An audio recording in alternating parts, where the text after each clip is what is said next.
Roll call. Supervisors Berg and Vispalak are excused, and Mr. Strupp will not be here. Mr. Gallitz and Mr. McCulloch and Supervisor Murray are here, so we do have a quorum for the conduct of business. We'll stand please for the Pledge of Allegiance. I pledge allegiance to the flag of the United States of America and to the republic for which it stands, one nation, under God, indivisible, with liberty and justice for all. We'll start out right away this morning with item number 4, the consent agenda. In this case, it's just the minutes from the November meeting. Is there a motion and a second to accept the consent agenda as presented? Move. Mr. Gallitz, Mr. McCulloch, all in favor, say aye. Aye. Opposed, obviously none. All right, we'll move on past the discussion items. We have 2 reports this morning, and we'll start with that from the Register of Deeds office. Ms. Martin, it's all yours, Sharon. Good morning and Merry Christmas. Happy New Year to everybody. Happy humbug. Merry Christmas. Merry Christmas. So I'll make this short and sweet. You have a copy of the report in front of you. Just a couple things to note. The real estate market is way down. Doesn't mean that we don't have any work to do. We have been working very diligently on the number 1 item, the enhancing our historical indexes. We surpassed that. We're already at 5,500. We set a goal of like 3,000 for the year. We're already at 5,500 and counting. You will see this on the as a goal every year because we want to enhance as many of those records and have them available online for searchers. And title companies, attorneys, historical families, if they want to do family history on that too. Rescanning condo plats is on track. We identified all the ones that need to be rescanned. The one that's out of sync is the importing the name paper indexes for the names. Our vendor has had some issues with some programmers hiring, firing, you name it, and getting the program to work. So we should be back on track. I have an updated software that I can work with now, and hopefully we will be importing those in the first or second quarter of next year. As far as federal tax liens, the other 2 items, those are still not started, off track, whatever.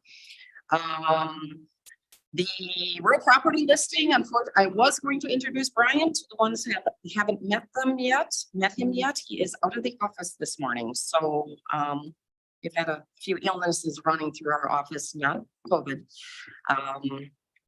But the number 1 item on here was the county surveyor files that we've been working on for quite a long time. Has been very successful.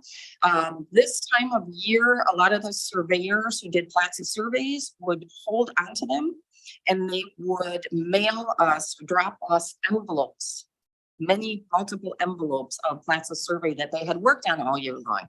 Now they are able to just, from their digital files, connect it, sign in, email it to us, and then we connect the 2 indexes. And the beauty of it is that they can be made available online very quickly instead of waiting for 6 months to a year to upload those. So that project was very successful. So any of the other items on there, I encourage you to stop by our office maybe right after the first of the year if you would like some more detail on those, and stop and visit Brian. So the last item is the vital records. Don't know if all of you have heard or not, the Real ID requirement was pushed back again to 2025. So this one obviously is off track again, no control of ours, but I will be working with Fran and Lonnie to get some media blasts out there. Ironically, this has been in effect since 2008. I'm not sure why states are taking so long to comply. A lot of people have had the Real ID they've renewed it already. If your driver's license is good for 8 years, they have already renewed it. So with that being said, I'll entertain any questions if anybody has any. Otherwise, Questions or comments, Mr. Galloway? I do. Yes. If you could go back to your opening comment, just curious, how severe was that drop I'm sorry, what was it? in the mortgage? sorry, the processing for home sales in that? With any home sale, there's usually a deed, mortgage, sometimes a satisfaction from the previous homeowner. We budgeted for probably 22 to 23,000 documents to be recorded this year, which is down from previous years. But we're going to hit about the 20,000 document mark this year. So it is down. We don't know what's in the works out there. What's, just curious, what's like, how is that compared to a 5-year average? Because you can't, peaks and valleys. Did look at those totals. Curious. I would say it is down by 3,000 to 5,000 documents or more. Yeah, it is significantly down. So we're okay budget wise. We have our revenue is right on target for the year. So we should be fine in that respect. But there is less daily current workload. So that's why we're focusing more on the historical. Thank you. You have a comment? The only comment I've got, I noticed that the problem here with the IRS lagging on some of their responsibilities.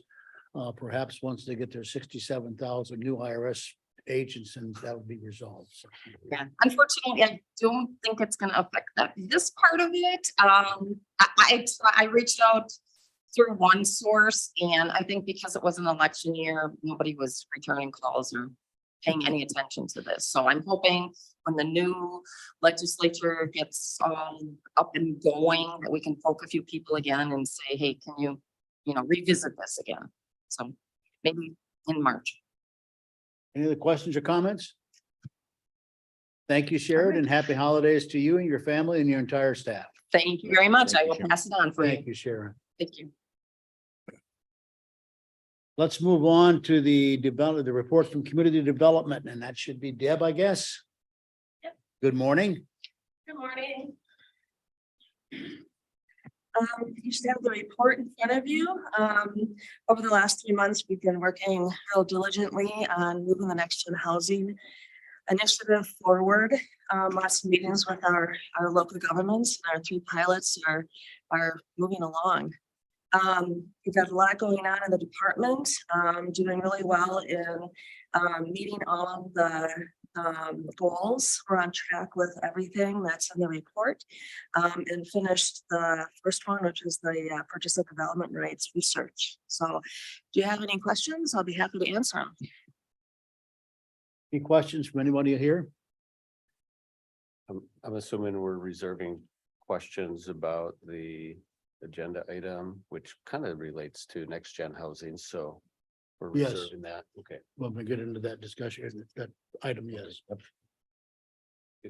right. The only thing just an observation, Deb, one of the television channels we watch at home, there've been some ads on recently regarding a movement in a Madison area on real estate. Are you familiar with anything going on over there? The movement. Yeah, it's In real estate? ads from the Realtors Association of South Central Wisconsin promoting some kind of an initiative in Madison, called Madison Forward or something. Like it's a housing thing. I didn't know if you were aware of that. Well, I did get a call from a planner in Dane County about finding out more information on our next generation housing initiative.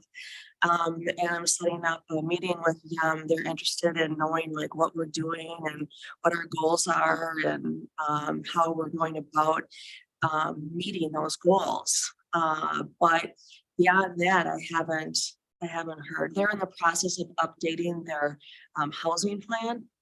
Okay, I So didn't was it know if you related were- to a planning if you were aware of process? that, if there or- was any relationship with next generation or not. No. All right, very good. Thank you. All right, thank you. Thank you.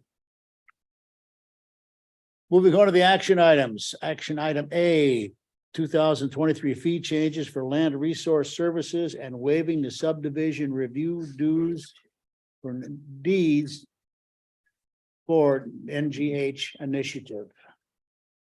Mr. Sebo, please. Yes, good morning. Happy holidays to all of you. Yeah, excuse me, we're looking to waive all the fees. Obviously, this next gen housing is a county initiative. So I'd like to waive the fees for the initiatives that are started by the county and pushed by the county, and promoted by the county. Primarily, you're looking at estimate of budgets, how much fees we're looking to waive, all of the developments that are being talked about in the Next Gen Housing Initiative are really all in municipalities, so all in incorporated areas. So it really would only affect the objecting subdivisions, the preliminary and final plats. And you're talking internally, I think there's what, maybe 4. Yeah, it's a total of 8, 9 over the Yeah. course of the next years. Right, yeah, so maybe 4 in 1 year at like the most that would come through, so the revenue loss is not significant. But it's also, and there's not a lot of time spent in reviewing, plats that are in urbanized areas, so. Other than that, I'll take any questions if you have. All right, is there a motion and second to approve the fee changes, and then we can move on to questions and answers? So I need a motion and a second, please. Move or to open for discussion. Well, to approve, then that opens it for discussion, yes. Sure, yes. All right. Mr. Gallows, Mr. McCulick, now discussion, questions, Mr. Gallows, you had some questions or comments?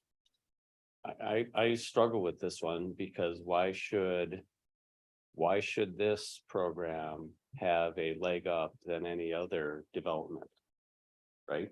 So we're given preferential treatment to this program versus others. So if I own 100 acres and I'm in Richfield and I want to go develop that, I have to pay this fee. And the fact that I'm not a part of this county program, to me, that seems preferential treatment. So why would we differentiate? Thank you, Regina. Yeah, I'll take a crack at that question. So this is a pilot, right? So the whole idea behind this program is that understanding that housing costs a lot, there's all these spots that cost a lot. It's particularly at the local government levels, it costs a lot, park impact fees, tree requirements. And so part of what I think Paul is trying to say is this fee waiver is a symbol of support for that pilot program in the concept of all of the governmental bodies taking a look at really what they're charging that's driving up the cost of home construction in order to, reduce the overall cost and burden on the homeowner. So that's a very good point. Yes, the fees do all drive costs up. And I think that that's a very relevant point in terms of what we do and how we move forward going forward. But I do think that doesn't, prohibit why we shouldn't, take a look at doing that in the case of this pilot program, if that makes sense. Well, But yes, it's not fair. I feel you there, and that's, I think, part of the point. I would be supportive of that if we have actually substantive data to demonstrate that they're excessive fees. And that they're driving up the cost of housing. And making it prohibitive. These are fees that pay for services for people that are providing a service for these homeowners. Otherwise, why would we have it, right? So not unlike our fees that we've talked about for POUTs and others over the years. This is for a fee, this is for a service that's provided and shouldn't be passed on to the general tax payer, should be paid by those who are benefiting from it because they're purchasing and buying that home, right? So they should be paying for it. Why should the rest of whatever 140,000, Washington County residents be subsidizing that? And that's what we're saying is we're going to waive this. So the rest of us are subsidizing these whatever home purchases. That's the way I look at it. So if we believe that our fees are higher than the paying for the labor and overhead, et cetera, well, then let's evaluate that and come back and determine, do those need to be reduced versus just symbolically saying, hey, we're going to cut this particular service. So if it's not needed, well, then let's get rid of it and leave that to municipalities. Why create an extra layer of governance, if you will? That's I'm paraphrasing what Mr. Sebo said is these are predominantly municipalities and they already provide a service and overview. So Washington County has a component.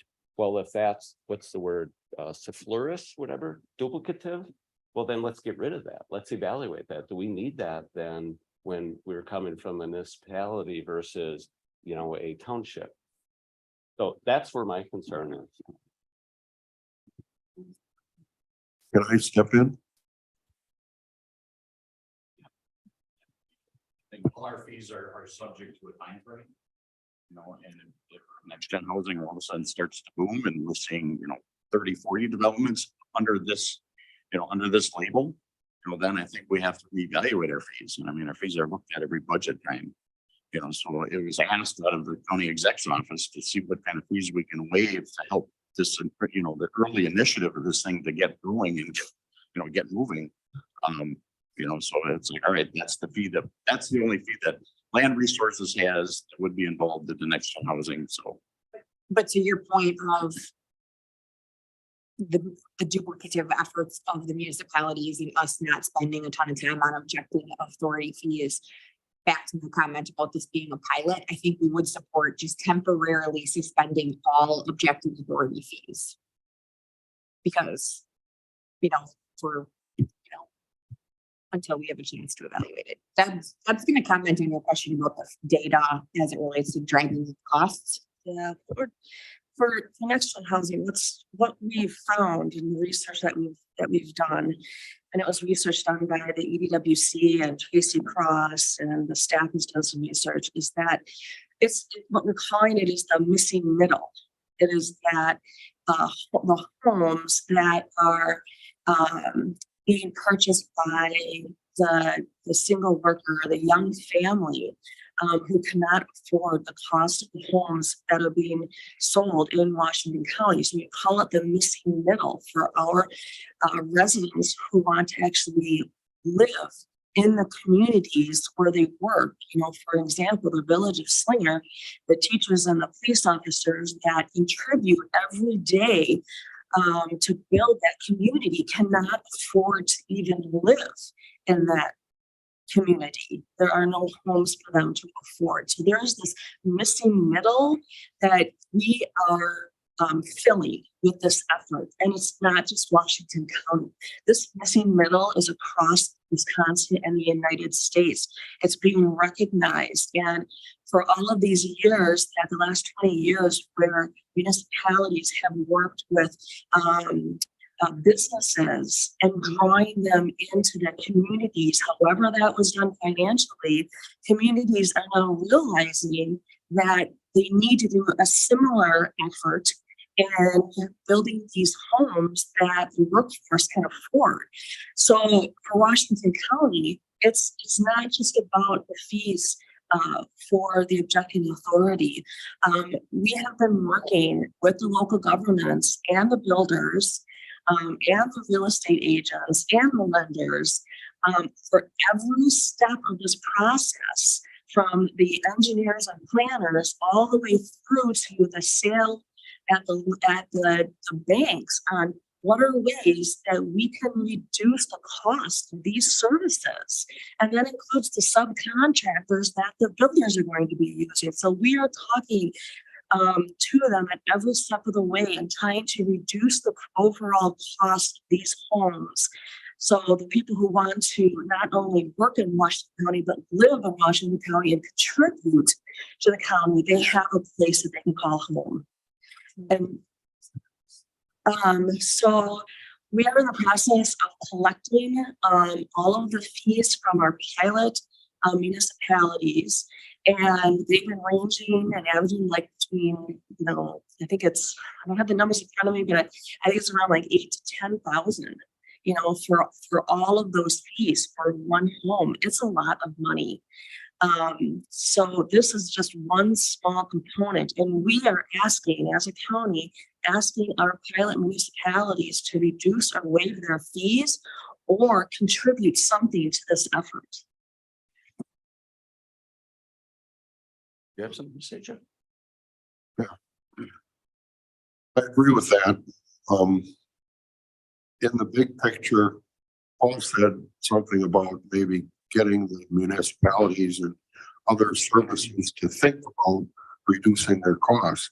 We all know that through the process of building a house or buying a house, people, fees are put on, and there's a thought process. We didn't do it, but I know it's done where, hey, you're building a house, you're taking out a 30-year mortgage. What's an extra couple $1,000, So they make sure they cover all the fees and all the services. I think what we're trying to do on one hand is drive this down a little bit, make everybody look conscientiously at what are we charging and should we be charging this much? So, and go back to what Jamie said, it's a pilot program, so we should give them an out once. I agree it's not fair, but we're trying to make it work. Okay, I agree with all that, but we shouldn't just cherry pick and carve something else. We should look at every one of these and determine, are they appropriately set? So. And it's $235, if I'm not mistaken. $235. Doesn't make, even if it's $10,000, if you're paying for what's our target home price? $300,000? Yeah. So it's $10,000 in fees. That's insignificant for a $300,000 home. So it's not the fees. And yes, it's symbolic, but it's lost, it's wasted. And this is not completely different from the conversation we just had about park fees. I mean, it is a very different conversation, but one of the things that I might suggest, because we're already starting to work on this anyway, is approve this today, as a pilot program to suspend the objecting authority fees. It's not that much money, right? And it sends the message to the rest of the participating communities that we want to be sending. Right, that this is a service we need to look at. And at the same time, I think that the staff can go back and at your discretion, we can come back and we can really be prepared. Usually we do this with budget, but we can even start this early. So we're having these conversations before the budget hits you about each of these major fee categories, the time spent, what the costs are, and really kind of diving into all of the major fee categories on reallocating the time and cost. Because the last time we did that with the septic permits, when our labor changes, so when people leave or come or go, a lot of the hourly wage numbers and the cost of the county change and fluctuate with regard to how we're actually delivering the service.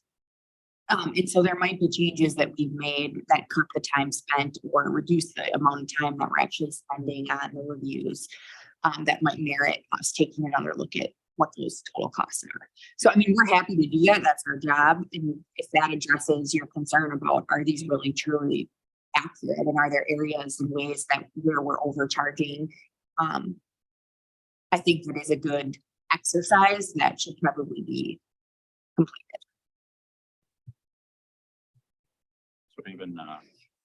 So even to your point, Supervisor Gallitz, that I understand your question, and we've heard this before at past meetings, is that we're in the process of redrafting our land division ordinance.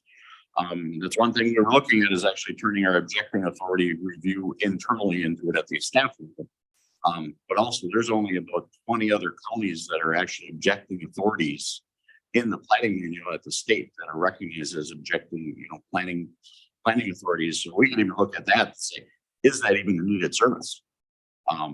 So yeah, as we redo the land division ordinance, we'll have that conversation with the state, with the State Department of Administration on that, and say, all right, what is the benefit? Why does Washington County have this in there as one of the few that's out there? So What's the EO's target for that conversation?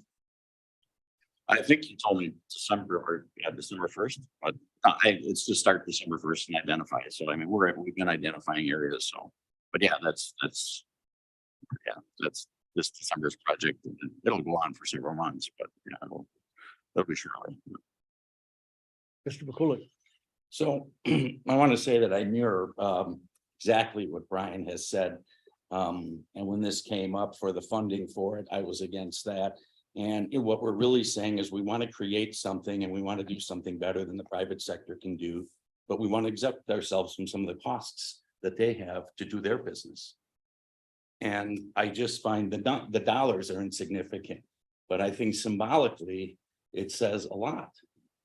And you know, the idea and what Deb had brought up, I'll just tell you, Deb, I completely disagree with that. I can tell you, if I told you there was $165,000 house that was 5 years old, 3 bedrooms, 2 bath, beautiful home, and it had $800 in property taxes, you think that'd be a pretty good home for somebody to buy? Is that an affordable home? Yeah, it exists. I just bought it 2 months ago. Unfortunately, it's in Biloxi, Mississippi. So the cost here isn't the park fees and the things like that. They have all those things down there. They have all of that. It's the cost, it's the property taxes, and it's the cost to live. It's when I say we talk about affordable housing, but we're going to tax that house at $4,800 a year. Somebody goes south, they can have better weather and they can pay $800 a year. I just think this to a large degree is folly. It just is. I mean, have any of you seen the movie The Big Short? Really? Brian probably has because he's in the banking business. Yeah, you want to see, what caused the housing crisis in 2008? Watch The Big Short. It'll lay it all out for you. So, I mean, I would have to say my gut on this when I came in here was I don't like this idea. I think it just symbolically to the home builders in our area and to the developers, it sends a bad message. We should hold ourselves to the same standard and have the same costs, inputs to develop something that they do. And if we can do it better, great. I'm all for a better mousetrap. I seriously have my doubts, but okay.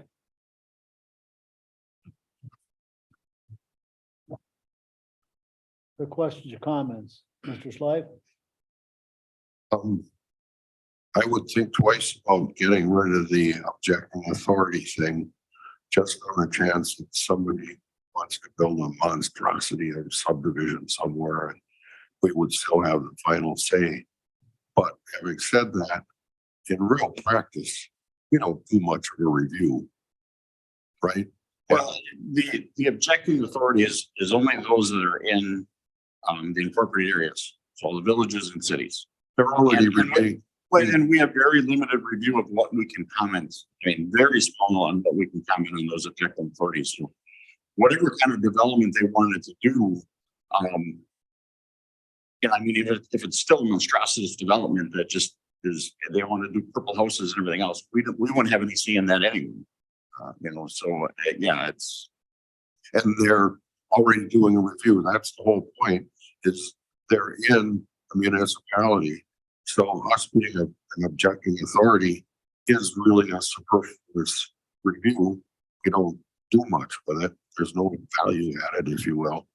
Right. So that's an argument to get rid of. yeah, I mean, it was obviously a historic thing of the planning department, that was here, and my predecessors, 2 or 3 back already, really thought that was important, and I think a lot of the importance was to make sure the county board, everybody knew the development that was going on throughout the county. And I mean, if we don't bring this forward, You don't know. Mr. about it. Gallitz is not going to know what's happening in the town of Farmington, nor are you, all these things are going on and you don't know. And, as the county board, you'd like to be informed of these things. So you kind of lost that action by at least not bringing it forward. Thank you. Mr. Siebel, I would encourage you to expedite's not the right word, but put emphasis on the study, as you're saying you're doing, to look at all of these fees. Are they in line with what's reality? Are they needed? Are they inflated by 30% just to get more revenue into the county?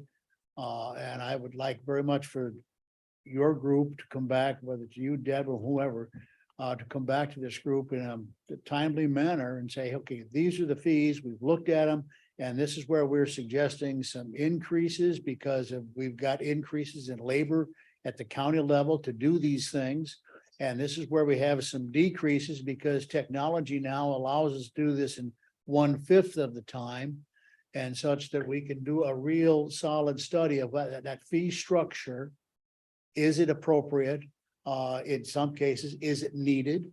Are there certain fees that are outdated because of technology changes or for whatever the reason may be? So I would encourage you to continue with that project. So my question back to you is then, at what level does the county out of the general fund and out of the tax revenue help pay for any type of permit fee.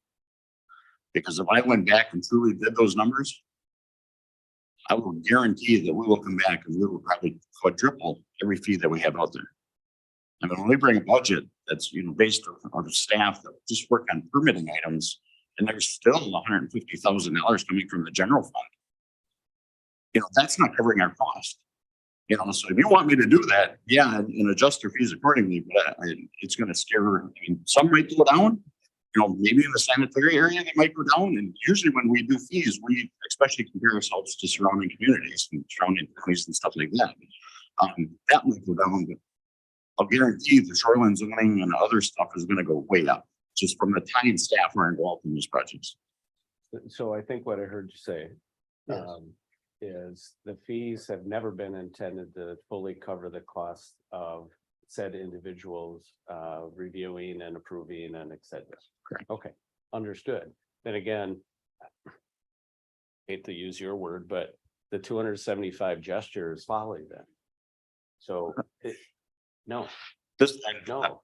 Again, this was asked by the exec's office, pushing the next gen housing, and I'm like, okay, here's one spot that we can waive the fees and bring it to you. So. Yeah, I just want to reiterate the fact that it's next gen housing. And we are literally asking every stage of the process of building a home to think smarter, to reduce prices, to reduce fees, to reduce commissions. And we are asking every municipality that is part of next gen housing to reduce or waive their fees, or contribute or provide land at a reduced rate. So this is our way of saying we are all in, and it is a small amount. And with every small amount throughout the whole process can have a huge impact on getting people into these homes. well, ultimately, I see two great benefits to the county and these other communities. First of all, we're going to develop housing that younger couples or not high income couples could afford to purchase and have their own home and have that pride of ownership. Second of all, we're also going to realize an influx of property taxes from these properties going forward in the future, which should more than offset what our costs are here, if I'm understanding this properly. And I understand it, and I agree totally with your discussion points, Deb, that, yeah, we have to show, we've got the other communities involved, the other organizations involved. We've got to show, hey, we're committed to this too, as the county is, that we're going to waive some of these fees and whatever this, whatever we've got for the structure here.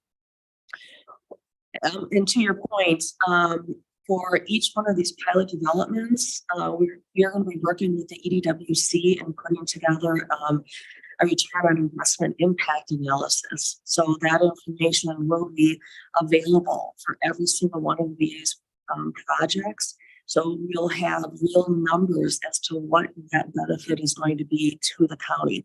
Very similar, the exact process that EDWC does for when commercial development comes into the county. So we'll have those numbers. Okay, what do you think?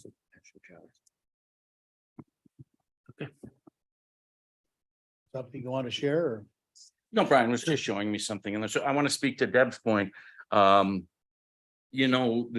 idea that, and I'm sorry, I'm a private sector guy, and the housing industry is a very efficient business.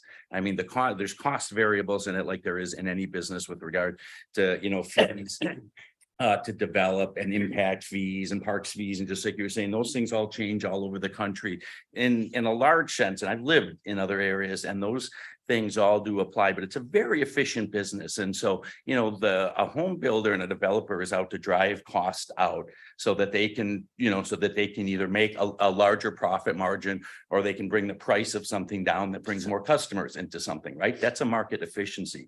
So, we're, the idea that, hey, we're going to do that and we're unique in that is, I'll just say it, it's laughable. I mean, no, we're not. That's already happening out there. And to some degree, we don't want to say that this is what it is. It's subsidizing the construction of a home. That's subsidized housing. And, you know, the idea that, you know, I don't have any of my constituents clamoring to me that they want more housing and they want to see more people, more traffic, more kids going into school so that, you know, schools have to build more. I just don't see it. You know, and that housing that we're talking about, you know, that you're talking about, it exists. It just doesn't exist in this state. That's actually something you should look at. I would go down to places, where people are moving to, and these states are growing. They are growing. And those are the places to go to and say, how are you doing it? Do you guys have any other questions about what we're asking? I don't know. Okay, thank you. Thank you. Any other comments or discussion points? I do. Yes, sir. Mr. If- Slade. If I read this information correctly, what we're talking about is preliminary $175 and final $60. Is that it for each house? Not per house, per development. So for That's for the subdivision, whole development. for subdivision plan. Wow. Okay. You guys are right in your arguments, but really, it's less than $300 and it's our pilot program. And we're talking to the villages to cut fees or waive fees. If we don't do this little bit to be a partner with them, that's not right either. So these are great arguments on both sides, but ultimately, I think we got to do the right thing for the people that are partnering with us in this. And you're right, by the strict letter of the law, it is a subsidy. But, at the big picture, I can buy it. Beyond that, I'm not gonna get argument, maybe, it's. You will argue later, I'm It's sure. for the executive to make a claim out there, we're doing our part, but $235 for a plot of 100 homes, come on. That's disingenuous, in my opinion, so don't even do it. Unless you're talking something substantive to contribute to that, we're already doing that. Deb and her team's already doing that. The amount of time that and the effort that they're putting into it, that's the county's contribution. $235, that, come on. I- That's disingenuous. People are gonna see through that. That's not a olive leaf. That's not even a, That's true. whatever. Yeah, I agree with that. By the way, yep. Yeah, I agree. There's a lot of work going into this and that's fine. And that has a cost, obviously, which is fine. If you can find a better mousetrap, I am all ears, awesome. Right now, it's the only mousetrap we had. Yeah. All right, we have a motion and a second to approve the fee changes. All in favor, say aye. I will vote yes. Opposed? Nay. As a point of practice, I believe as the chairman, you can still choose to take this to the full county board. And I would support that. We'll certainly have a good discussion there, but it's a discussion that needs to be had, I think. This would move next to board discussion, correct? Well, it isn't, but I mean. But isn't required. The committee actually has jurisdiction over the fee schedule. So why don't we just end this conversation right now? We'll take a look at some of the objecting authority stuff that we talked about as it relates to this conversation, and we'll come back to this with you guys at some point. Then we would need a motion to table. Well, no, I mean, they No, voted, it's so that's it's fine for now. We'll talk about it. Okay. End of discussion? Well, it failed. Yeah, Yeah, it vote failed. failed. What, Yes, it failed. County Board Chair Schleif was saying is that the chair has the option to move this to the full county board if he so chooses, but he does not need to make that decision right now. Right. So I was just trying to For purpose of here, it failed. correct, yes. We will charge. We'll continue. Thank you, Paul. Item B has to do with using strategic priorities funds for the reimbursement for AIS. Is there a motion and a second to approve the item so we can move into discussion? Mr. McCulloch, Mr. Gallatin. Second, I believe, Jamie, you can discuss this or explain to us what it is we're doing. Sure. The report was pretty succinct as it relates to specifically what this is. Are there any questions on that? Basically, there was a shortfall and we have the obligation to make it up. Yes. Question or comments? so I understand that fully. So the strategic fund, remind me, what's the definition of our strategic fund? So the Strategic Priorities Fund is essentially money that the county board allocates annually. And it's a small amount of money that is not specifically allocated, so that then later can come back and be allocated for various things that throughout the year, throughout the biennium, that the county board may choose to do so.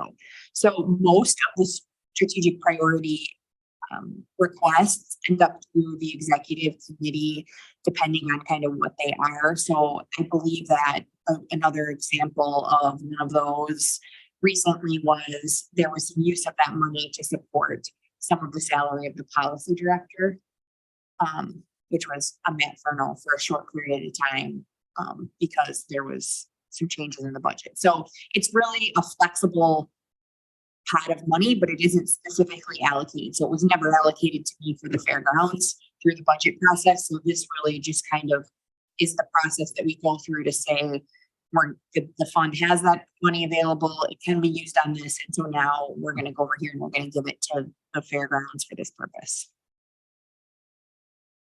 And we're obligated to pay them, I mean, contractually, so. Yes. Yep. Other questions or comments? Then we'll have a motion and a second to approve the points as recommended. All in favor, say aye. Aye. Opposed? Motion passes. The item passes. Our next meeting will be on Thursday, January 19th at 7:30 a.m. Merry Christmas, everyone. Merry Christmas, Mr. Thank you. Chairman. Adjourned.